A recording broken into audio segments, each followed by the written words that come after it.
Moms for Liberty really worked miracles. We have a crisis in America in public education. This is the future of our kids and our country. You are joyful warriors. And we are just getting started.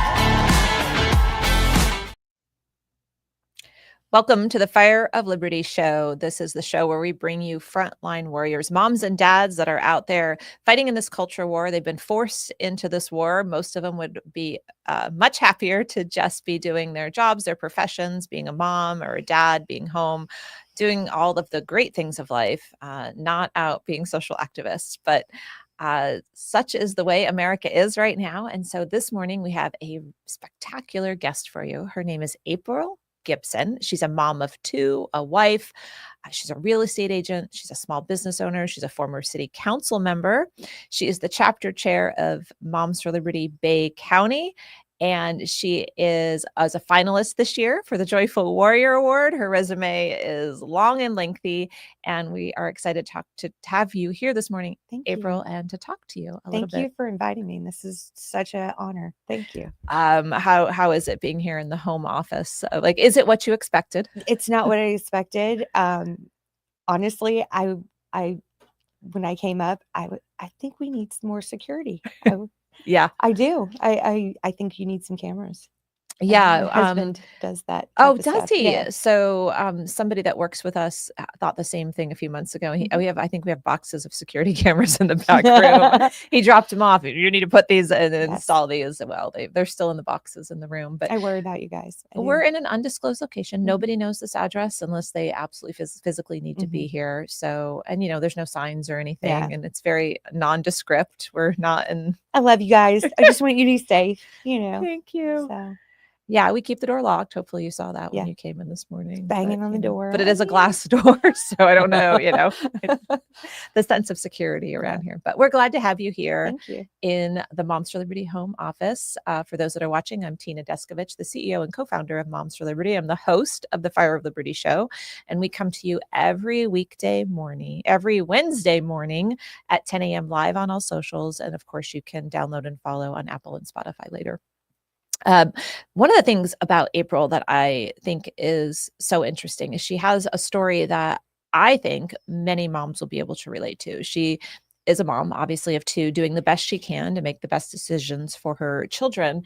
And that includes education. And she's going to share a story with us about moving her son out of a school because she didn't think he was being that well served to what she thought was a great school, and realized he wasn't being well served. And so it's, I feel like moms everywhere are trying, especially with so many options now, we're trying to figure out where the best place is for our children. And so I want to kind of talk to you about this a little bit. We'll dig in and ask some questions and have a discussion that I think other people will find very beneficial. So what start with? What age, what grade, and where does the story start?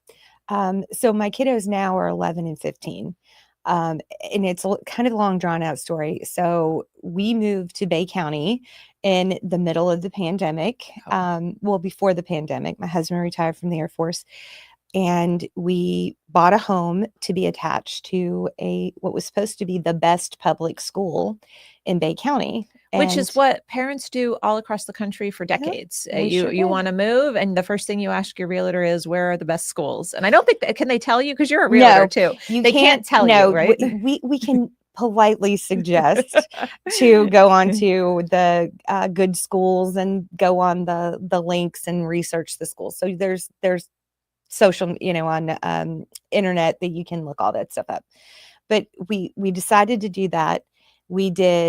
They did a year. So this was first grade and fifth grade for my two. And what ended up happening is my kids were coming home. The school had changed drastically because of the hurricane. And the kids were coming home. Mom, these kids are bad. These kids are so bad. They're mean to the teachers. And I'm like, where's your homework? There's no homework. And what I do see is things that they were doing a year behind in our school in Louisiana.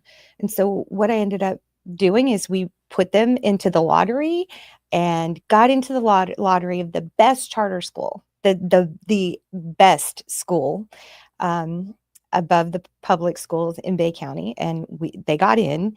So this was, let's see, they were there for 3 years, and I could see that the education wasn't great. But by the beginning of the 3rd year, so he was in 4th grade,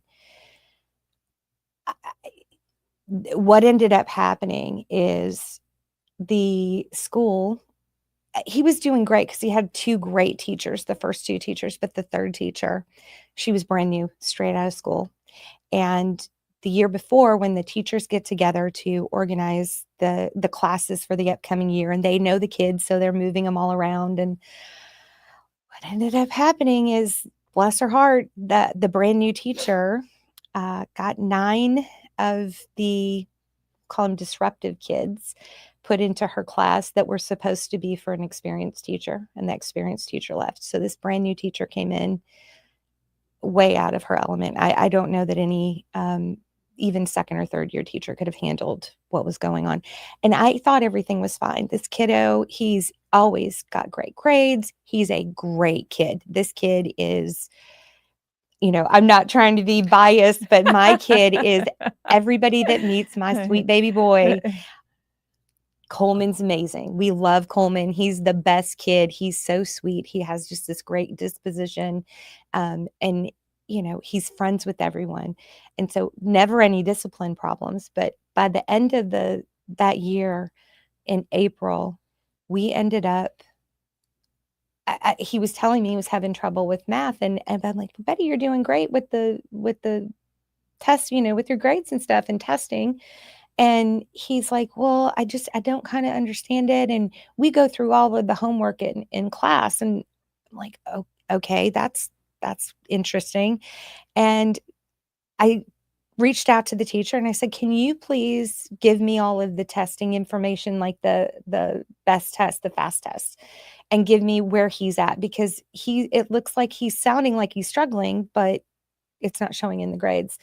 So his grades were fine? His grades were A's and B's. He was AB honor roll. But he came to you and said, I'm not understanding what's going on. And I'm frustrated in math. That's good for him and good for you guys. Okay, so you go to the teacher. And I said, can you get me all of the testing, the state testing? And finally get the state testing. And he is a level 1, which in Florida, 5 is... That's bad. That's really bad. The bottom of the bottom. And he was at the bottom of the scoring of that. And the school didn't notify you of that? She never told me. She never let me know. And the fast testing is periodic through the year, right? They do it. I believe it's 3 times a year. So you should have had fall scores. So the fall scores were fine. Okay. They were mid-level. So he was right at the low end of 3. Okay. So he was still got it, not great. But by the end of the year in April, he was below a level 1. It was awful. And I was livid, beyond livid. So what I ended up doing is there's a private school that is, for 2nd year in a row, number 1 in the state for private schools. Wow. And I told my husband, I'm like, we're going to have to pony up. We're going to have to do it. And this is what broke my heart. So we did a shadow day. He went and I pulled him out of school for the day. They did a shadow day at the school. At the private school? It's Holy Nativity. It's amazing. I picked him up and I said, what do you think? He said, Mom, it was great. He said, nobody was screaming or yelling. Everybody was so nice. And nobody was talking back to the teacher. There's no yelling in the hallways. He's like, it was awesome. And he said, I made 2 friends. Just in a shadow day. Okay, we're doing this. Mama's got to work some more. So that's what we ended up doing. And it has been the night and day difference between what was supposed to be the best charter school in our county to putting him in private, spending the money. And I didn't want to. I mean, we had to make sacrifices to make that happen, but that was what was best for this kiddo. And I had to do it. And fortunately, my oldest son, he had he was doing okay with it. Once I did all that, found out about Coleman, I pulled all of Williams. I pulled everything. I'm pulling all the data, and he was doing great. I mean, he was like 4 and 5, so had great teachers. He had the support he needed at that school. Unfortunately, it was only up to 8th grade, so he was on to high school, and we ended up putting him into a private high school as well. So why do you think he was doing so poorly and yet his grades were still showing, you said A's and B's, and yet how do you get a 1 on a state test and know you're struggling, and the kid knew he's struggling, and yet he's got A's and B's in the classroom? So from the interrogation that I did, I said, okay, explain to me how this works with homework. Well, they get the homework. Most of the time they will do it in class together, and then she will grade it. Or he will do the homework, they'll turn it in, then they'll go back and redo all of the wrong answers together, resubmit it, and then that's the grade. And so the testing, when I was going back through his grading, the testing was, they were doing every couple of weeks tests. So it wasn't, she would teach the test so that when they were, doing the test, and there weren't a lot of tests either. So almost everything that was grade wise was the homework. And it just wasn't settling in. And so I was trying to understand it a little bit more, because there are so many issues with grade inflation across the country right now that we know about, and inflated graduation rates. When you look, I just did a quick Google this morning as I was prepping for the show. Graduation rates in the United States, they are off the charts. They're every state too. It was like I could click on any state and they're like, Florida reaches the highest graduation rate ever. South Carolina, the highest graduation rate ever. They're all so proud of their graduation rates. Yet how is that possible when we know 3rd and 8th graders, only a third can read? Yes. We have the lowest reading score since the 80s, lowest math scores ever.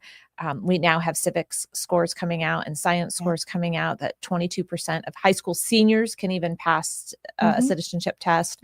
They can, 20% of high school seniors can name 3 basic facts about American, can name 3 basic facts, which means the difference between 100% and 22% can't even name 3. I can get really fired up about this. So how in the world are they graduating high school? And I think this is the same issue that you were seeing. If they're not really being graded on what they know and what they're learning, then is it an accurate depiction of what's happening as far as education in the classroom? So in our county, it was, I believe, 2 years ago. So we had a huge hurricane in Bay County. It was Hurricane Michael. Everything just got devastated. Basically the whole county was just in ruins. So it was interesting because during that, we came after Hurricane Michael, but we were there in the middle of COVID. So every excuse was, oh, well, we had the hurricane, and oh, we've got COVID, and we had the COVID, and all of these, all of the issues that we had with our county. And what was happening, at least in Florida, is they were doing a ton of waivers, because these kids had Hurricane Michael, to be able to graduate. And the frustrating part is that when I would bring things up like this of, okay, yeah, I get that we went through Hurricane Michael, and I know we missed 3 months or 4 months of school during 2020 of COVID. And we went back, right? We went back in August of 2020. So yes, these kids have missed quite a bit, but there was no incentive when, especially at the district level, when we did have the kiddos in the public school. It was, I literally asked this to the principal of the elementary school. I said, why are they not getting homework? Oh, well, they've just been through so much with the good grief. I was like, do you not see the insanity of what you just told me? They're already behind.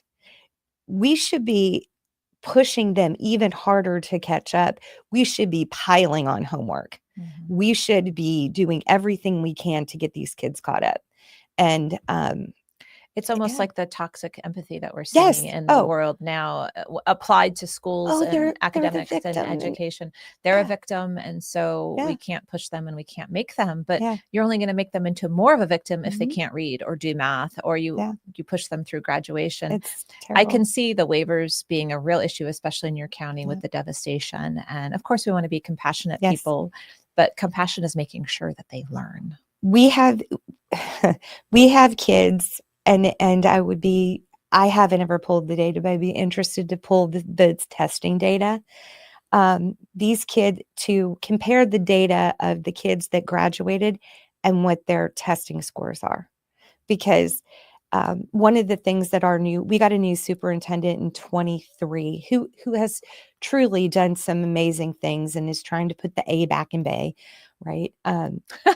That's the slogan. That's actually cute. What are you guys, a B? What are you right now? You know? They were, I think we're getting close to an A. We're a high B, I think.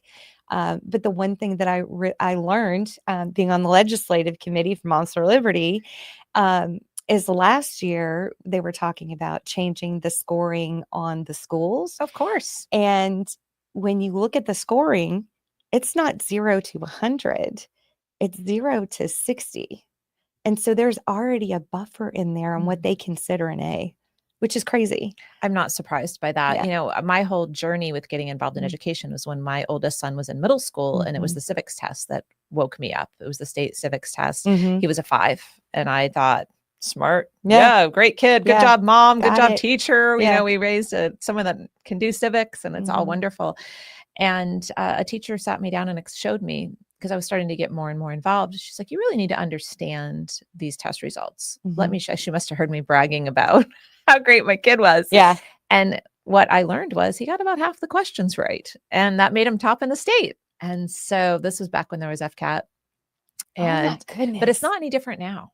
I mean, your kid can be a 5 in this state. Yeah. And when you start pulling back the layers, and in anybody's mind, it shouldn't really be a 5. It's graded on the bell curve. And it means he's one of the greatest in the state. But what's that being compared to? When the pool is at the bottom and your kid is above the bottom, that doesn't make him a superstar student. And you know, that, to his credit, this kiddo, who is a full year, so when we took him into private school, she tested him, and they took him on a probationary period. Wow. Which they were, well, he seems to be a sweet kid. We really like him, but we're going to put him on probation, because if he can't bring his level up of his mastery of this stuff, then we're going to boot him out. And I'm like, okay, this is actually where I want to be.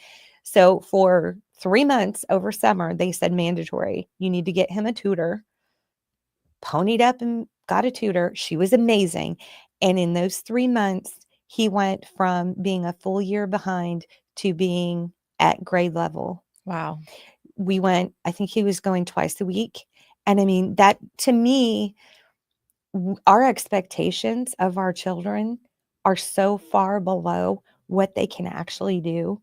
And for him to be able to catch up that quickly, it tells me a lot of things. And you know, if I had it in me to be a homeschool mama, I mean, before I had kids, I'm going to homeschool my kids, and they're going to graduate high school when they're 14. And that didn't work out. Yeah. I remember judging somebody harshly before I was a mom, because I heard their baby slept with them. And I was like, why would they have their baby sleep with? Who would put their babies belong in their own room, in their own crib. And then they're my boys, 12 months, 13 months, still close by in the room. And so it's all different when you have to hear the screaming. It was just easier. I couldn't get any sleep with them, having to get up, through 2 or 3 nights of that. Anyways, just before you become a mother, it's just stop judging until you have to live it. Yeah. And I honestly believe that if I could make it to where these kids, that the people that want to have kids, take a newborn for about 2 weeks, and see if you're ready to be a parent. Well, you remember in the old days, I didn't do it, but I saw it on TV shows. They used to give kids The doll. it was an egg even, or a doll, or It was whatever. the bag of flour. They all have different Yes, things that you need to yeah. care for the Yeah. semester or a week or two. Yeah. And to get Which now that we have declining birth rates, I think some of these governments are ready for some teen pregnancy, which is terrible. Oh gosh, right? don't say that. No. This is But live, but we're gonna we need to bring our birth rates up, and putting off being a mother, because I didn't have my first kid till I was 35. Oh wow. And I had the second one. I found out I was pregnant the day before my 40th birthday. Do you want to this is not usually a Mom's Liberty topic, but I'm interested by this conversation. Do you want to share a little bit about why did you purposely wait till 35 or? No, I did not. I thought I had all the time in the world, right? And just went through life doing the career girl thing and having fun with my friends and doing trips to the Bahamas and to Vegas and For those that are watching us live, she was looking over at Amy, who's helping with our production, who just got back from a cruise from the Bahamas. Bahamas. So I did all these amazing trips and did all these fun things, and just never really found the right person. And just I truly in my thought process was, if I turn 30 and I am not married or, in a relationship, then I knew I wanted children. I just hadn't found the right person. And fortunately, I met my husband when I was 31. So we ended up getting together and having kids, fairly soon after. Yeah. And Okay. I mean, fun. it's not like you were. It's not like you were against having children. You just No. hadn't found the right person yet. So I Didn't don't know how find it. you could have made that happen any faster, prayed it in earlier. Yeah, and honestly, I believe truly that everything happens for a reason, that God has a path for us, and it's the right path, whatever it is. So all these challenges that I had, and oh my gosh, I just remember being so sad, Sad because I wasn't married and didn't have kids. All my friends were getting married, and I don't know why I'm crying, but because everybody cries on the Fire of Liberty show. I don't know why. I'm sorry. But I am so blessed, and I have this family, and I have this amazing life, and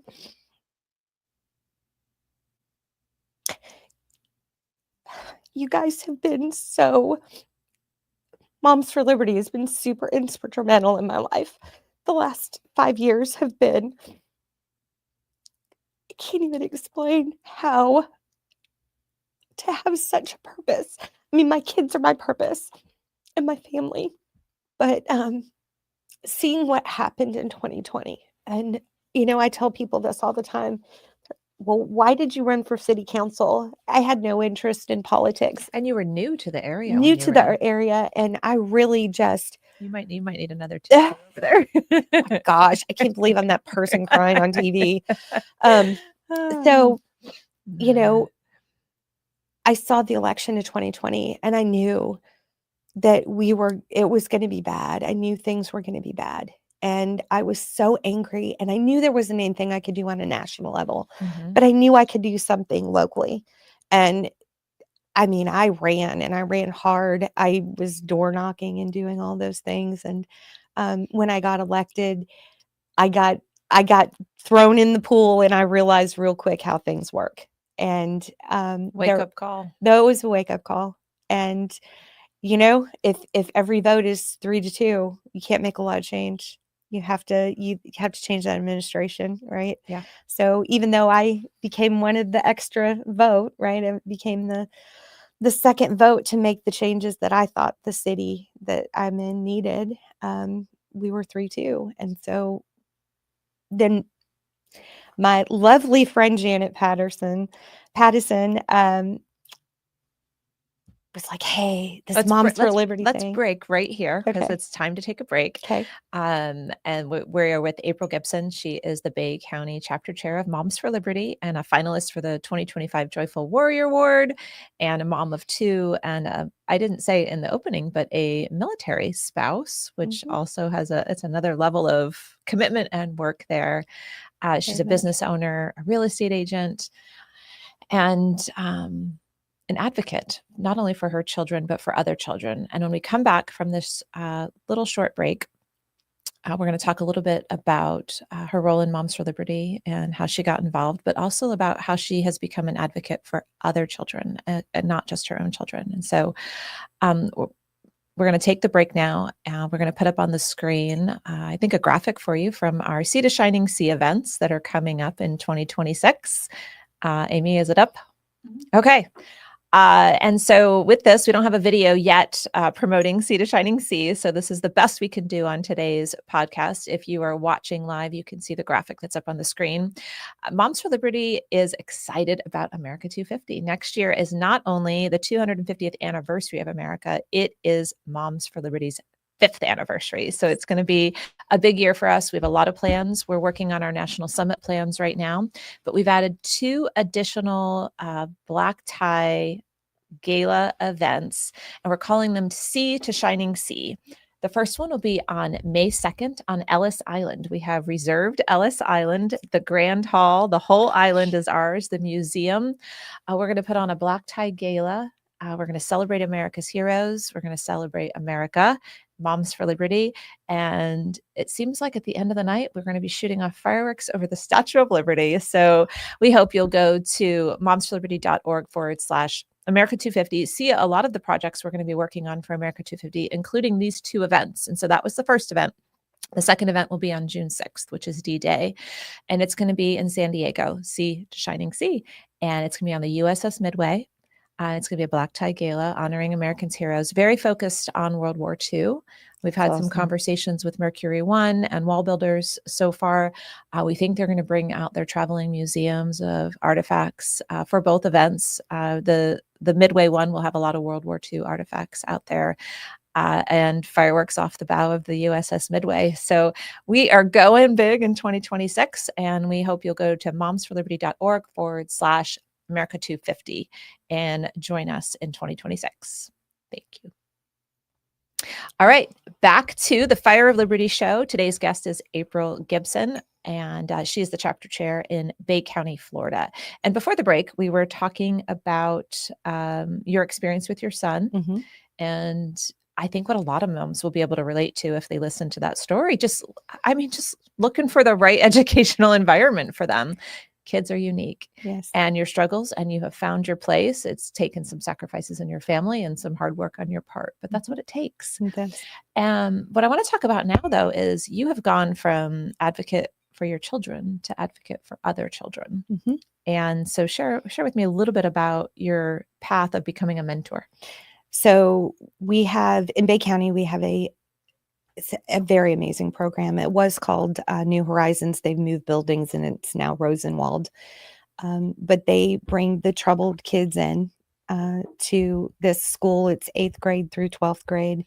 And these kids that are discipline problems. Is this part of the public school system? It is part of the public school system. And just with a bunch of the advocacy that I do and the organizations I'm with, they were always asking for snacks and food for the kids because these kids they're from very impoverished homes. They're lucky if they have one parent, very, very poor. A lot of them are couch surfing. So I would always donate food and just whatever they needed. They needed hygiene products and that kind of thing. And they're two ladies that ran it, the Lauras is what we called them. So the two Lauras ran it, and they would always come in and speak. And they were like, April, can you, would you be interested in being a mentor? And she's like, it's just an hour a week. We really need women. They get a bunch of people from the military bases. Oh, So they get a lot of guys. So a lot of the military guys will be a mentor for a year or two, however long they're here. And I said, I can do an hour a week. We'll do an hour a week. And I always say, God breezes, right? The things that happen. So I show up for the first day. They paired me with this girl, and we'll call her Ashley. And Ashley was in 8th grade. She had a lot of discipline, really mental health issues, and was threatening self-harm at school. And so they pulled her, put her in New Horizons at the time. And the other piece of it is she said that she was trans and that she wanted to be a boy and that she wanted to be called, she wanted to be called Jake, right? She wanted to be called Jake. And honestly, thank God for Florida, because in our public schools, we don't affirm any of that. And they're like, no, your name is Ashley. And we're not affirming any of that. And so parents were in jail, gone. Grandma raised her since she was very little. And when we sat down and met, I mean, you could just tell so much. She just wanted to be loved, and super smart kid, super smart. And we chatted. And of course I can talk. I mean, I'll talk forever. But we had the conversation at the end. I said, look, I'm going to tell you this right now. I think you are a lovely, lovely girl. I think you're a beautiful girl. I don't see a boy. I see a girl. And I don't believe this. I don't believe any of this. I see a girl, and that's my beliefs. And if you have an issue with it, we can find you a different mentor. And she was like, oh, no, please. She's like, you remind me of my mom so much. Oh my gosh. And I'm like, okay. So for the next year, I went every week, and sometimes I go twice a week, sometimes, and we just hang out and talk, or sometimes I'd bring in lunch, and I would go to, so this kid, like I said, super smart, ended up at New Horizons making straight A's, which, we're dealing with curves and things. Yeah. So she's still a very smart girl. And I would go to her honors when she would get her awards. And I met the grandma, and she ended up, I couldn't change her mind on this stuff. And sometimes she would say things to me that were beyond shocking, right? And I would say, Ashley, I said, I know you're trying to get a rise out of me on this, but I don't know what to tell you other than this whole trans thing. I said, you don't know it now because you're so young, but you're not going to feel this way in 2 years. You're not going to feel this way in a year. This is all going to change, and you feel this way because your body's changing, right? And we're talking about that. And I said, I think you're amazing the way that you are. And we had we got to the end of the semester, or the end of the year, and she was actually going they wanted her out of New Horizons. They're like, she doesn't belong here. Like, this is and she was doing therapy and all that kind of stuff. So she was getting better. So she ended up getting into a collegiate high school. Oh, wow. So Good for her. Good for her, right? But in our time, the thing that got me the most was the one thing she had told me, as we were talking about the trans stuff, was that when she was either 6 or 7, her grandma, who's older, I mean, we're talking late 70s, had given her an iPhone, and it had no parental controls on it. So this child had an iPhone and had unfettered access to the internet. Oh, gosh. And over our conversation, she would tell me that she's, the things that I've seen on the internet, I've seen all sorts of material, adult material, we'll just call it that, use the P word, but and she would, for shock value, tell me some of the stuff and that she's seen. And I said, you do realize that has affected your brain.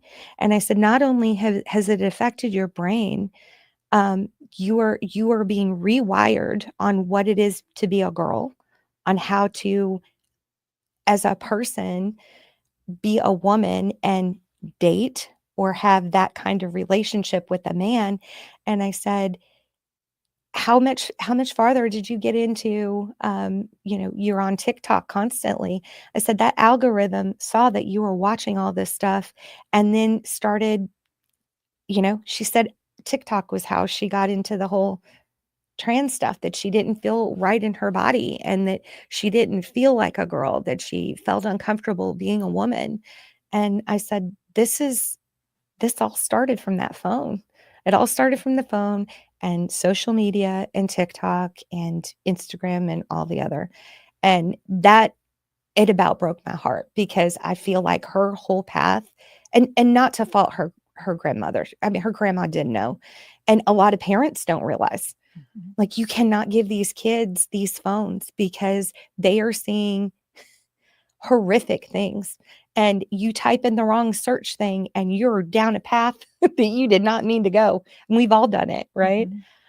So fortunately, after she graduated 8th grade and went to her graduation, and we did the 8th grade graduation, and I said, look, our official mentor is over with because it's through the district, and this was not a district school. And they don't do the mentor. I said, but if you want to stay in touch and you still want to,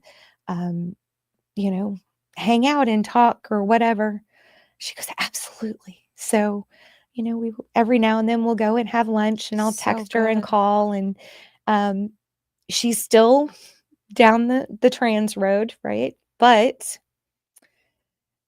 I think it's lessening, and I don't Here's the think thing: she has learned she can be loved and accepted, not necessarily affirmed, but accepted as a human being with value by someone who may not agree with the belief system right now. And if she ends up transitioning as an adult, she'll always have the memories or even the continued relationship with someone that may not agree with her choices, but could still love her as a human being. And what kind of bridge that builds in our society and in our community. So I'm in awe of what you've been able to do. But I also want to just give a plug for mentoring programs, because I've been a part of them. As a teen, I needed mentors, and there weren't any structured mentoring programs, but other adults in my life, my friends' parents, stepped in and really became that to me, and it changed my life. I likely wouldn't have been a high school graduate. I absolutely wouldn't have gone to college without these other adults in my life stepping in, saying, I'll pick you up in the morning and take you to the SAT. You're going to take it. I'm paying for it. I've already signed you up. Nice. Back in the day. I'm dropping you off and we'll just see how you do. Wow. If it wasn't for adults like that, I would not be on the path I am in life. And so I too have served as a mentor at different times. Early, when I was first married and very young, we both did Big Brothers Big Sisters. And then here locally, our school district did some of the same things. And so I have had other children before that I've mentored too. And I think that you can have such a major impact on a child's life through mentoring programs. And most of them are 1 hour a week. So I don't know where to direct people across the country that are watching right now, but check with your school system, check with Big Brothers Big Sisters, check and see what kind of mentoring programs are in your community. Follow the example of April Gibson and impact the lives of other children. Yeah, it was a great experience. And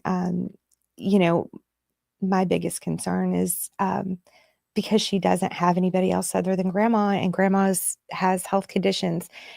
The fear in the back of my head is, obviously grandma's not going to live forever. I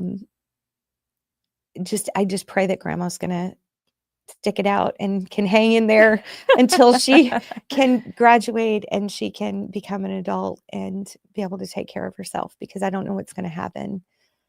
She would go into the system, and I can't even imagine that for her. So,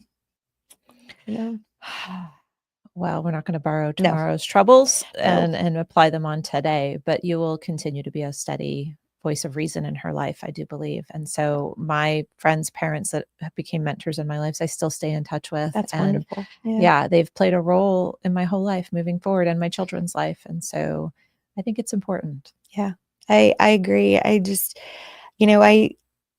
she's got a lot going on with her school stuff, and she's doing really, really well. And I'm so proud of her. So good. Well, I'm so good. proud of you. So I Thank want to you. talk a little bit about your journey with Moms for Liberty. Like how, through all this, why did you turn to Moms for Liberty? How did you get involved? And, what's it been like for you?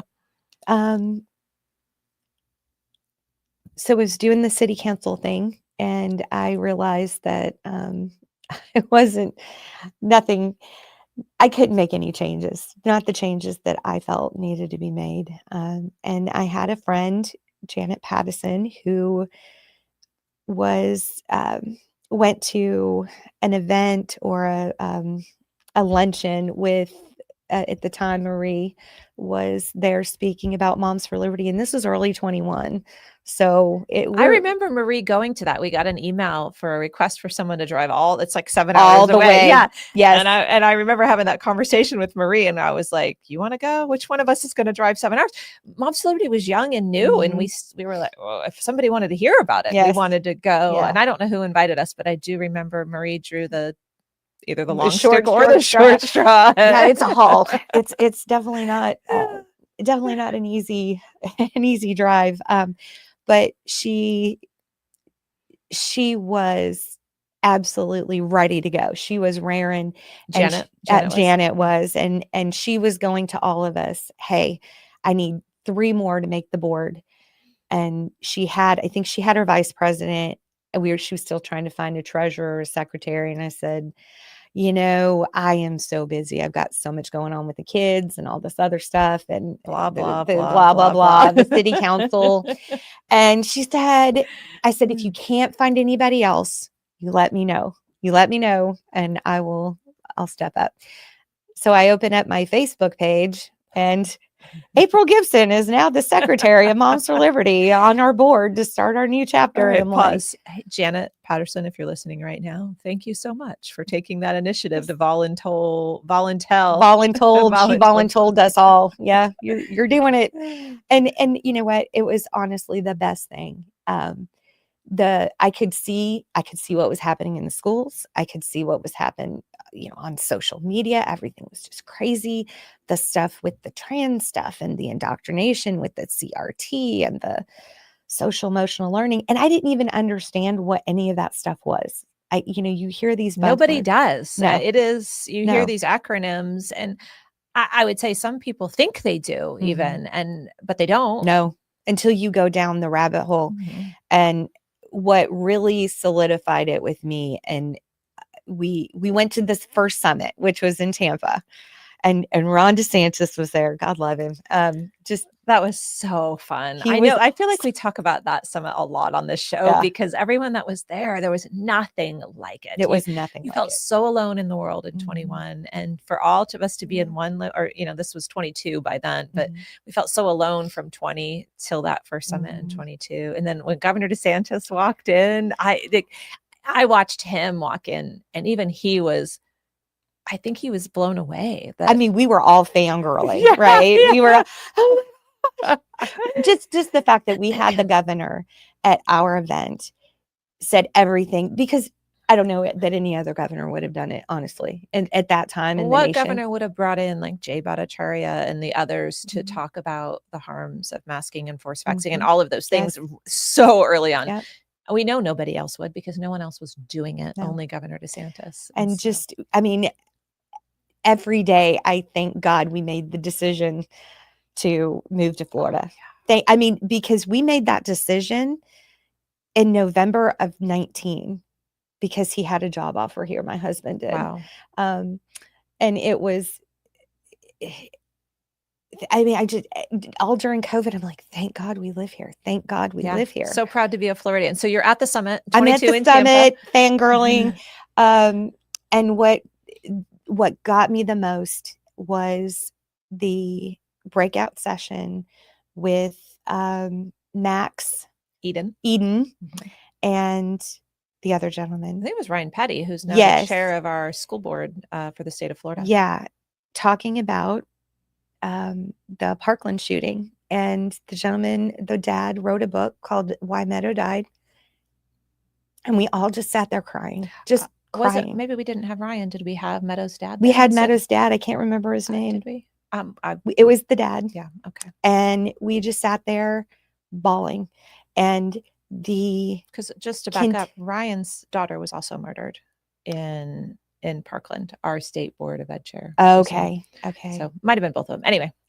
Yeah. So it was the Meadows' dad, and Okay. it was the reporter. Okay. So they talked about, I didn't understand what restorative justice was, right? Mhm. I didn't understand that to hear him explain how this boy was troubled, just troubled and troubled and troubled. They pulled him out into a program like New Horizons that I just talked about, doing phenomenal. And what did they do? They yanked him back out and put him back into the regular high school. And he did what he did. And seeing this, because you're seeing it over and over of these shootings and these troubled children, it broke my heart. And that was kind of I had my eyes open before, but to hear that and to see what they were doing, all in the name of DEI and social justice, that all of these kids had their lives ruined because they brought in a superintendent from Chicago under Obama. I'm like, are you kidding me? So that really, when I learned about the social, restorative justice, and then we went deep dive into what social emotional learning is. And I'm picking, as we're sitting in school board meetings, and I'm sitting and picking this stuff out, where they're, bringing in pan care, and they're bringing in, once your eyes are open, you see it everywhere, opened, and it's shocking and it's stressful because now you feel like you have to do something about it. I just want to tell people that are listening that, we've taken those types of breakouts and the tools and resources we provide, and we created a whole website, m4lacademy.org, and you can just go under resources and you'll see social emotional or restorative justice. They're all on there. We add a new one every month, and you can click and watch experts, tools, debates, resources. There's a smart book, like a few pages to give you kind of an overview. If you're part of a chapter or chapter chair, there's PowerPoint presentations, so you could actually present it to your chapter and have a discussion. Because, like you said, you have no idea. You just don't know. And so we're trying to par it down and make it in bite-sized pieces for the regular parents to understand. It has been a great resource. And when you all first opened that up, we did one of the chapter meetings we talked about, I think it was social emotional learning. And that was the first month we ever did. That was the first month. So I pulled that down and tweaked a PowerPoint and did my own little, but I used a lot of the information, and it was great. I mean, I always say the ladies, but we have men in our chapter too. They were like, we had no idea any of this was going on. They don't understand what it is and how they're putting it in to our curriculum, how they're putting it in the supplementals, which now the supplementals are the big thing, because they're able to, if you've got a woke teacher that wants to really get this stuff through and it's not in the curriculum in the way they want, they have all the back. I don't know how we're going to combat that. I mean, even when I was on the school board, parents would bring stuff to me, worksheets usually. What in the world is this? There was one time, it was so random. It was like a word problem, but it was in the word problem was Donald Trump just bought all of the land south of the Air Force Base over and developed it into, it was a land development, and it was, and then it was even like Ivanka, his daughter, decided she was going to sell. It was the craziest thing. It was crazy, and it was to make them look really, really bad, but it was a math problem, and I took it directly to the staff, and I was like, help me understand why this is in our classroom. This is not okay. And she took a day and got back to me, and she says, it came from teachers pay teachers. And I will say every single time someone brought me an assignment that was concerning, it came from the website Teachers Pay Teachers. Not that there's not some good stuff on there, but it's this place that teachers create stuff, throw it up there. Other teachers need an assignment around an issue or a topic or how to teach something, and they pay $5 and pull it down. But there's no screening of it. There's no alignment. There's no anything. And in fairness, teachers need to be able to rely on other sources than just the book. But how can we get a handle on what's happening? I don't know what the answer is to that. Oh, it's so bad. You know, and the problem is, so Bay County is very conservative county, probably the top conservative county in Florida, quite frankly. It is very conservative. We are 75% Republican, 10% independent. Wow. We're 60 here. Yeah. I feel like we're pretty, well, we used to be more red than we are. But you have a very small minority. And because the people that are very liberal, they are all into the humanities, right? And into education, into the social sciences. And they are who are teaching our kids. And these teachers, especially in the last 10 years, because I started out as my degree, I was going to become a kindergarten teacher. That was going to be I wanted to be a kindergarten teacher. And I lived in Kentucky at the time. I went to Eastern Kentucky University. Go Colonels. I know EKU very well, actually. I have family that went there. And I went through the first semester, and they did it differently there. They kind of immersed you into the program at the very beginning. So you didn't get it to the very end and then you're working with kids. You were working with kids at the beginning. And then at the time they came out with CARA, which was the Kentucky Education Reform Act. And that first semester, these teachers, I was sitting with she was a kindergarten teacher. Each kid had a binder that had to be filled out. Of course, a binder. And that had to have all of the different levels, the math, all of the different subjects, and examples of their artwork. They had to have all of their testing in portfolio. It was a portfolio. Yeah. It was a binder. It was each had a 3-inch binder. And I thought, this is bonkers. Yeah, they do that probably in every single public school classroom in the United States for grade school. There's a variety of reasons, to my knowledge, that they do it. And some of it is to help show that if you fail, they're progressing. Yeah, but it's probably gotten way out of control, maybe. Even back then. So we're talking many, many years ago. Yeah, this isn't the last 5 years. No, this is almost 30 years ago. And I said, no way. I'm not here to do paperwork. That's not what I want to do. And so I changed my major from education K through 4 to child and family studies, birth through through kindergarten. So I could still get my teaching certificate for the kindergarten if I wanted to go that route. But that's how I ended up. And then I ended up with the business minor. But I just couldn't believe that. So back then, 30 years ago, it was not the way that the teaching is now.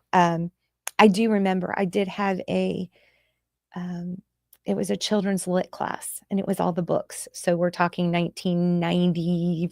Oh my gosh. And they were, back then, we need to have diversity. We need to make sure that all kids are represented. And so back then you were really struggling to find books that were with, Black children or Hispanics. Or that's an interesting conversation. So the beginning phases of DEI, when it had good intentions, I would say, they wanted to show a representation in the classroom. But you're saying even then, you recall there was trouble finding books with Black children or Hispanic children. It was, you had to search a lot harder. Of course, it was harder to do because you had your card catalog instead of a computer. But when you were part of the assignment was putting together you'd have to put together different piles or different collections of books for different things. And then you'd have to report on the books. And they really wanted, I remember the handicapped kids, they really wanted kids that with disabilities to have representation. And that was really hard to find those type of books too. So, but we went from, okay, let's make sure everybody's represented to where we are now, and have swung so far. And I would say we've gone from make sure every kid is represented to make sure every bit of trauma that every kid has ever felt is represented, and all kids are exposed to it. Yes. Like that's how far it's gone. Yes, and so it has. we're about running out of time, so we can't dig deep into the books and all of the things, but just to say, one of the things in your questionnaire that you said you wanted people to know about Moms for Liberty, it was about the situation with these books. And so we're not book banners. We're not book banners. We had a list of 120 books in Bay County in the public schools. And I personally went through the list, and I made a very specific intentional on which books that I was wanting to object to.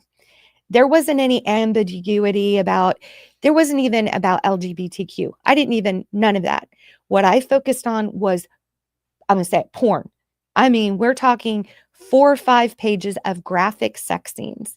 And we're running out of time. We had teachers at one of the high schools who did an appeal of one of the books that we got removed. It was called Ace of Spades.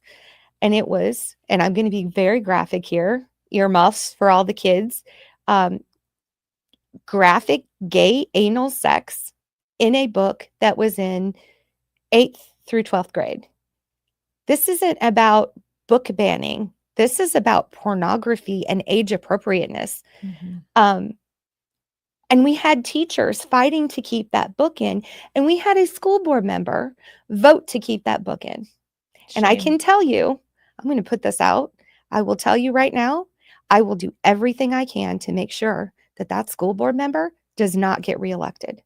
I am making it my mission. So next year is the election. And folks, that's what Moms for Liberty does. We hold leaders accountable, and we work to replace them when they don't want to be accountable to parents. And so, we've been called a lot of names for that, and had a lot of attacks for that. Yeah. But that's simply what we do. And you embody the whole essence of that. You also embody the essence of being a joyful warrior, as you were one of the top 3 finalists for the Joyful Warrior Award for 2025. What does it mean to you to be a joyful warrior? To fight like heck. We'll say heck. Thank you. Fight like heck, and do it with grace, and do it with enough respect and compassion that our adversaries can't come back and say how awful and terrible, which they do, right? But my thought is, it's better to try to connect with people who are against us, if it's possible. Like, sometimes it's not, but to understand that we have such a bad rap, and we are here to make sure that our children are safe and protected and have a quality education and get out of high school knowing where Texas is on a map. That's the first explanation of joyful warrior I've heard. And you're not even from Texas. No. And you want to be able to identify Texas on a map. Thank you, April, so much for being with us today. That's a wrap for this episode of the Fire of Liberty Show. We had with us today April Gibson from Bay County, Florida. She's the chapter chair, a mom of 2, a former city council member, and an advocate, not just for her children, but all children. I'm Tina Deskovich. I'm the CEO and co-founder of Moms for Liberty. I'm the host of the Fire of Liberty Show. Please join us next week, 10 a.m. on all social media channels live, or you can find us afterwards on Apple, Spotify, and iHeart. Please follow the show, download it, like it, hit 5 stars, and leave us a comment. We will see you next week.